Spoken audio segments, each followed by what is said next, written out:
Hi there. In our first class, we are going to be learning the parts of the sewing machine, and I will be revealing to you 5 hot tips. Make sure to stay until the end because I have my own personal secret to tell you. Let's get started.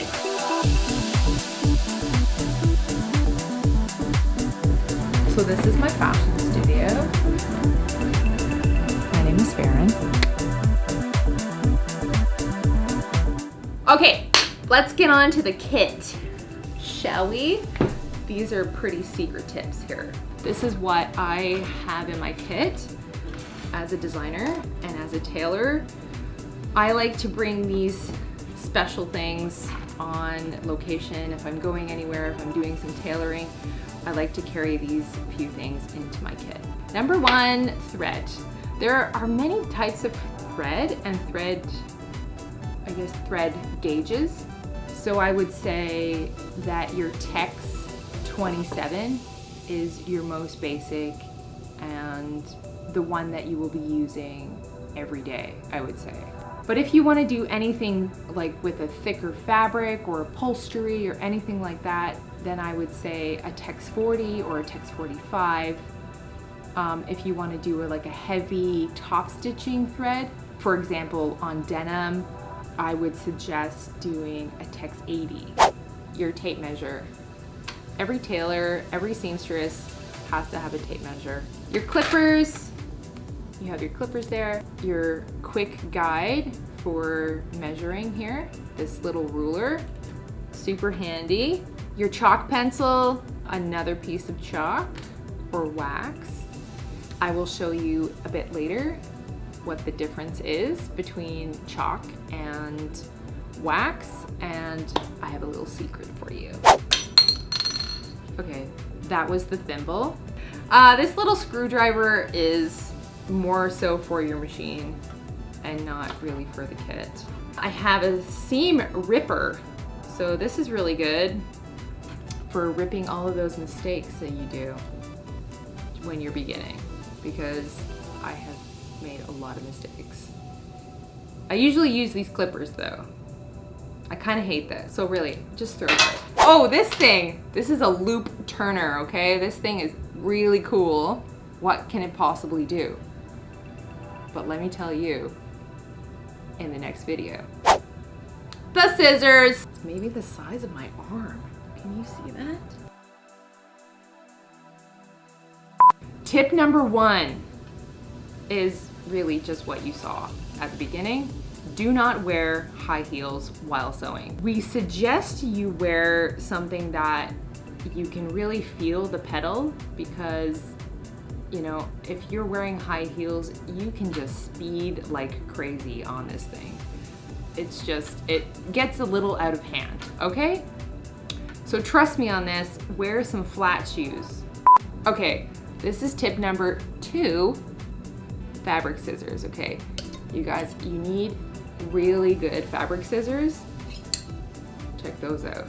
You cannot use your fabric scissors for paper, okay? Do not do that. Actually, yell at anybody that uses your... Really, these things should just be for fabric only, okay? Got that? Okay, next. Tip number 3, Gutermann thread. Seriously, this is the best thread. Everyone in the industry raves about it, okay? But really, it's just good thread, guys. I hate saying guys. Why does everybody say guys? Okay, people, humans. Your regular all-purpose thread is polyester. This one in particular is silk finish, which is kind of nice for basting thread.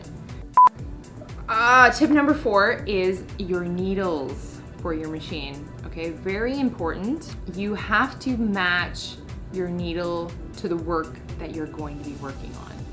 So say that you're working on a really light fabric or like a chiffon or any sort of jersey knit or anything like that, you need a ball point, okay? There are different gauges to needles. So your 12 and your 14 are your pretty like middle of the road standard needles. I use a 14 for everyday, just cotton, muslins. So a 16 is really good for like upholstery fabrics, your wools, and your denims. An 18 is more so for your leather and your really heavy duty canvases and your really thick upholstery fabrics. 18 high, and you can go as low as 10 or 11 or 12 when you're doing finer fabrics.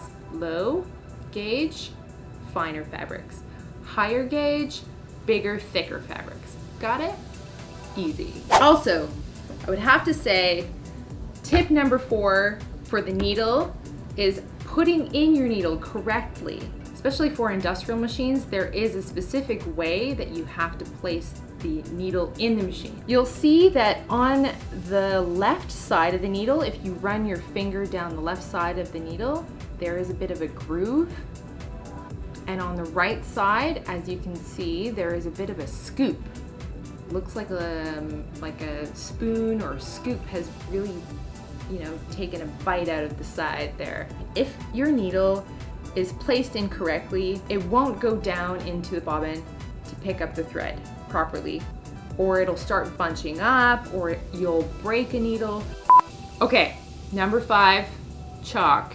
This is a chalk pencil. I usually use it for chalking my dart ends or drill holes in my pattern for where pockets need to be placed. There's also wax. Personally, I hate using wax because it can stain certain fabrics like satin or silk or any light fabrics. I find that if you go over it with the iron, it just destroys your fabric. It actually melts into the fibers. So I throw this away too. Wait, let's do it this way. Okay. So my secret is, you're not gonna even believe this really, but the chalk I use is soap. Right here. So you know those like little pieces of soap that you try to use, you're like washing and it's just so small that you're gonna break it? I would say take those out of the shower, dry them out, and use them to mark around your pattern, to mark when you're doing any tailoring or anything. This stuff is amazing because when you steam it or when you iron it, it just disappears. It's so amazing. And it smells amazing. Okay, basic parts of the machine are pretty simple. On the top of the machine, you will have a thread post and a couple thread guides to guide your thread through the machine. The important part is going around the thread tension disc, which you will find at the center of your machine. Don't touch the tension. It is very temperamental, so you really only have to either loosen it or tighten it if your tension is very off, which is very rare, unless you have a thicker thread. Through the tension disc, you have the tension spring, which you'll see is very delicate. Moving forward, we have a few other thread guides here. So we have a hook thread guide, and then from there it goes up to the uptake lever. The uptake lever is very important. You have to make sure your thread goes through the uptake lever. If it doesn't, you'll notice that a lot of your thread will get really bunchy. If you find that your thread does get bunchy, I would take a look at your uptake lever and see if it is still attached. So from there we have another 2 thread guides before you actually reach the needle. I will show you in the next video how to thread the machine. I should really talk about the throat plate here. So you'll see there is a few different guides that have measurements on it. You'll see 1/4, 1/2 inch, 3/4, and 1 inch. These are all guides for seam allowance. And you'll also see, once you get down underneath the presser foot, which is this little thing that looks like skis, it's really kind of cool, there is the feed dogs, which look like a lot of teeth it comes through and it does this little action of picking up your fabric and bringing it back. On the throat plate, you'll also see that there is a bobbin door here. Underneath the door, you'll see the bobbin case. So that really just helps you to see what is underneath, if you're getting your bobbin incorrectly, if there is any thread that has bunched up in there, you can take a good look and clean under there. So just when you're sewing, make sure that is closed. Other than that, we move on to the bobbin area. Here on the side, I'll be showing you in detail how to wind a bobbin. We have a tension disc on the side here with a thread guide. So from the thread guide, we have the bobbin shaft, I like to call it. This little thing I like to call a button. So we have a button, we have the bobbin shaft, we have the tension disc, and the thread guide. And don't forget, most important, is your pedal. Your foot pedal. It's on the ground on the industrial machine. There is a knee pedal. It's kind of cool and a bit of a secret, but you can lift the presser foot with your knee. And then there's also the on and off button. The on and off button can be found underneath your machine. On a domestic, I believe it's either at the side or at the back. This is super important. I know I'm saying everything is super important, but this is pretty important. Your machine has a little tank underneath here.